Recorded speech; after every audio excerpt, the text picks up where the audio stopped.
Pessoal, professor Tiago aqui com vocês, espero que vocês estejam bem. Hoje nós vamos comentar sobre as revoltas na regência, mas especificamente focando na questão das revoltas escravas, né? Nós, no geral, falamos das regências com várias revoltas, Farroupilha, Balaiada, Sabinada, Cabanagem, etc., né? Então algumas são mais famosas, e mesmo nessas mais famosas, né, essas mais estudadas, exemplo ali a Cabanagem, a Sabinada e a Balaiada, já houve uma participação razoável de escravos, né? A cabanagem é a mais popular das revoltas regenciais no norte, né, no Pará, Grão-Pará, envolvimento de indígenas, envolvimento de escravos, né, muito forte. Na Sabinada, houve, em Salvador, né, houve a discussão da libertação de escravos crioulos, né, isso então, pelo menos o tema da escravidão esteve envolvido, apesar disso não ter sido levado adiante.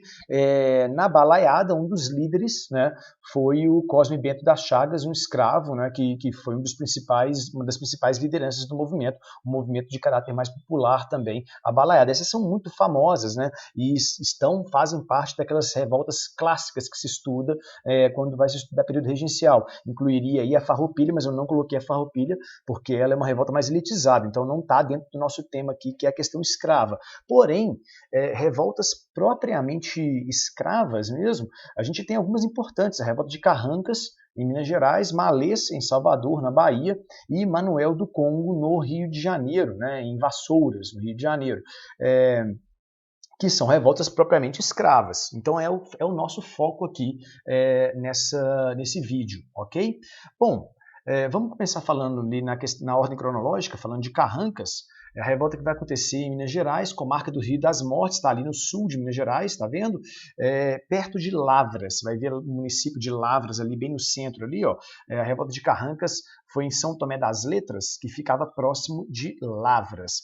E aí, meu caro, o que aconteceu ali na revolta de Carrancas, tá? É uma das mais impressionantes, tá bom? No dia 13 de maio, tá, na região lá, como eu havia falado, de São Tomé das Letras, freguesia de Carrancas, comarca do Rio das Mortes, tá? Envolvendo as fazendas da família Junqueira, tá bom? Inclusive um deputado imperial da época, Gabriel Francisco Junqueira, era um dos proprietários, né? Ele estava no Rio de Janeiro na data da revolta, mas ele era um dos proprietários da fazenda onde eclodiu a revolta. A revolta começa na fazenda de Campo Alegre, tá? Gabriel Francisco de Andrade Junqueira, filho do deputado, estava administrando a fazenda, o deputado estava na corte, o escravo Ventura Mina vai surpreender o Gabriel enquanto ele verificava o trabalho na roça e mata o Gabriel. Tá? Os revoltosos seguem para a sede da fazenda, mas ela havia sido avisada, né? Um outro escravo havia avisado a família, então eles não vão conseguir atacar a sede da fazenda, vão para outra fazenda da família, a Fazenda Bela Cruz, que é onde acontece, né, o episódio mais violento da revolta de Carrancas, pertencente a José Francisco Junqueira, então mais um membro da família Junqueira. Na fazenda, dois grupos escravos vão se dividir, um liderado pelo Ventura e o outro pelo Joaquim Mina, que era escravo da própria fazenda Bela Cruz, e nessa fazenda eles vão atacar a Casa Grande e vão chacinar todos os brancos, inclusive mulheres e crianças. Tá? O episódio é extremamente violento, vão encontrar pessoa decapitada lá, casos extremamente violentos, objetos cortantes que foram utilizados, objetos de trabalho, foice, enxada, martelo, etc. Então foi um episódio extremamente violento. Dali eles vão partir para a Fazenda Bom Jardim, do João Cândido da Costa Junqueira. Eles vão assassinar um agregado da fazenda ao longo do caminho, mas eles vão encontrar a fazenda guarnecida. E aí vai ter um episódio de conflito, né, e os revoltosos vão ser dispersos. A notícia vai se alastrar e a Guarda Nacional vai entrar em ação e vai enfrentar os revoltosos, e aí os principais líderes do movimento, né, vão ser mortos no dia 15 de maio, 2 dias depois. Todas as cidades vizinhas, né, em Minas e São Paulo, já estavam sendo avisadas e a Guarda Nacional ficando de prontidão para caso ocorresse qualquer novo episódio. 16 condenados à pena de morte no episódio de Carrancas.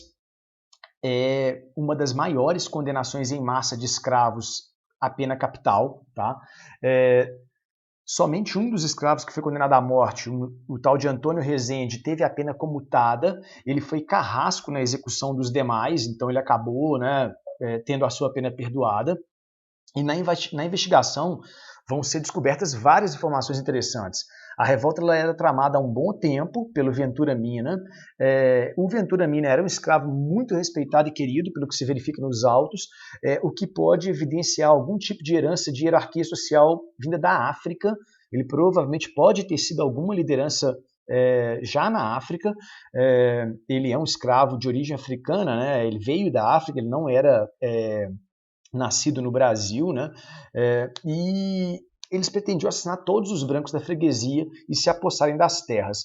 Quando a investigação vai avançando, eles vão descobrir a ligação com um branco, Francisco Silvério Teixeira, proprietário de escravos na região de Ouro Preto, um cara bem influente também. Mas aí se repara como que a revolta escrava estava envolvida em um contexto maior.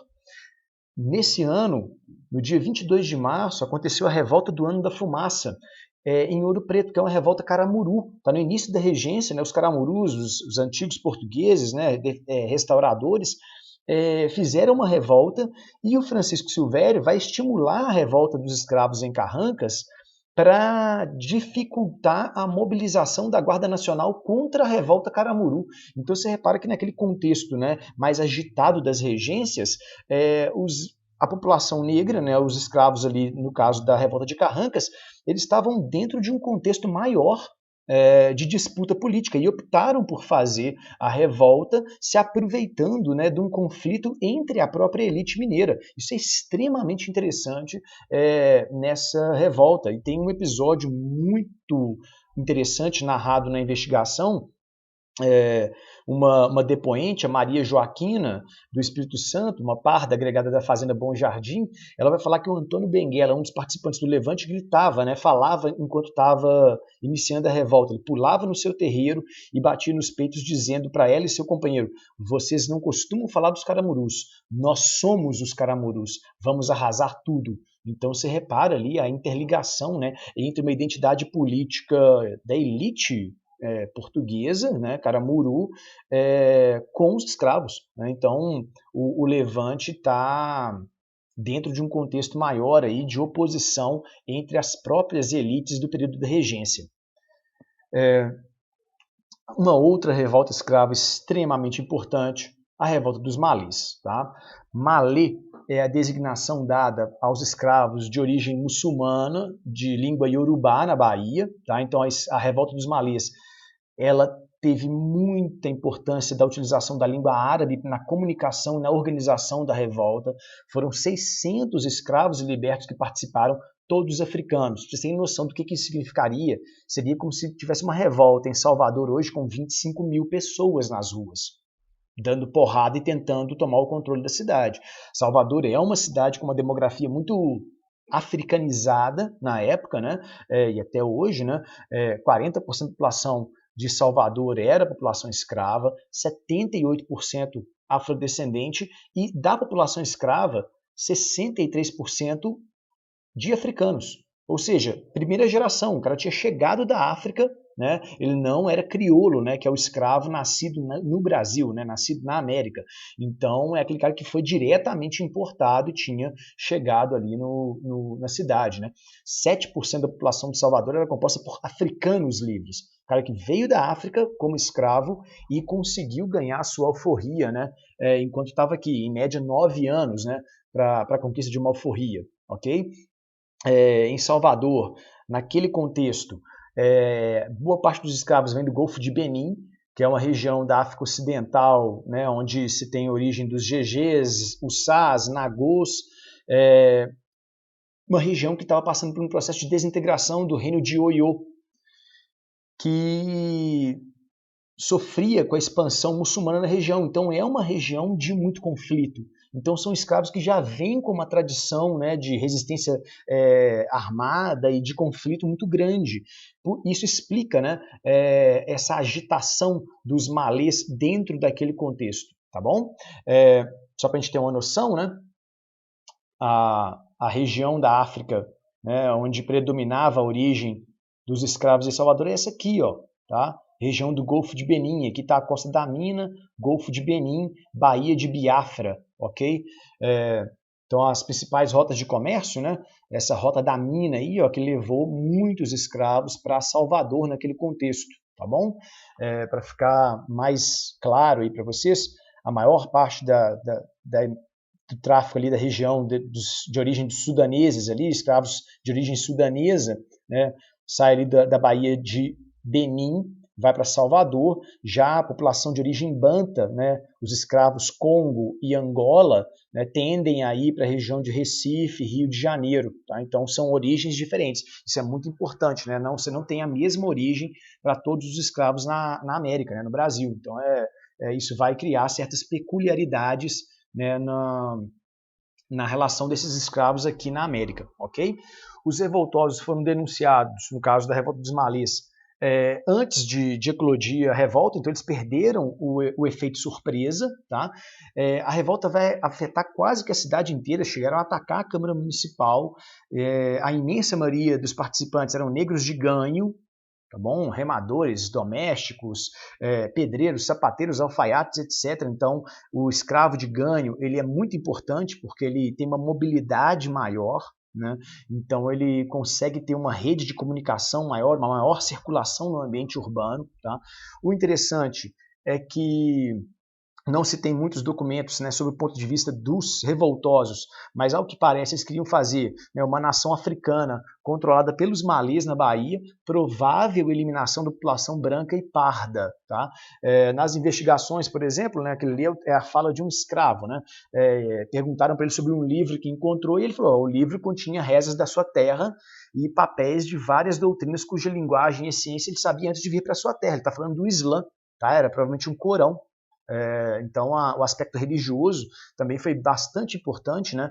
Os escravos revoltosos usavam amuletos de proteção com trechos do Corão escrito em árabe. Isso foi inclusive utilizado na investigação porque as autoridades ficaram muito assustadas. E aí praticamente todo negro, escravo, que eles viam com um amuleto de proteção de origem islâmica, eles prendiam. Então muita gente foi presa de forma injusta pelo medo que essa revolta causou. Tá? Foram 16 condenados, porém apenas 4, apenas abre aspas, né? 4 executados em um fuzilamento em praça pública feito para chamar super atenção. Um outro escravo morreu em decorrência de penas de chibatadas. Então, a revolta dos malês é extremamente importante. E a última revolta, a revolta de Manuel do Congo, que eu vou parar aqui agora e a gente retoma numa segunda parte desse vídeo, comigo voltando aqui da revolta de Manuel do Congo, beleza?